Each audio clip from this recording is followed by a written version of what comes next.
This was the area worst hit, Erigus, a city of 75,000 people where around 80 multi-storey buildings like this one collapsed. Only a handful of people have been pulled alive from the rubble since yesterday, including one man who managed to call for help on his mobile phone. Another man is counting his blessings. He owes his life to a last-minute errand. He was meant to meet friends at a cafe in town, which is now buried here under the rubble of two buildings. The cafe collapsed and I was supposed to be there. My friends were waiting for me, but I had an errand to run at the photo shop. They were having technical problems, so I was running a bit late to meet my friends. In fact, that's when I got a call from my friend who was underneath that rubble. I'm sure he's dead, and that was probably his last phone call. He said, "Come quick, we're waiting for you." But hundreds more weren't so lucky. The death toll has now climbed to nearly 300, and the final body count is likely to be much higher. In Erigus, there were 169 dead, and in the van area another 96. As for wounded, there are 350 in Erigus and 790 in Van, but they are all being taken well care of.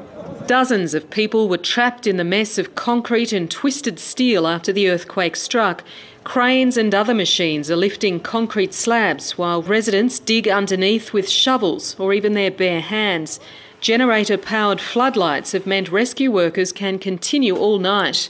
Many families had the grim news of finding their loved ones in body bags laid outside the Erigus Mosque.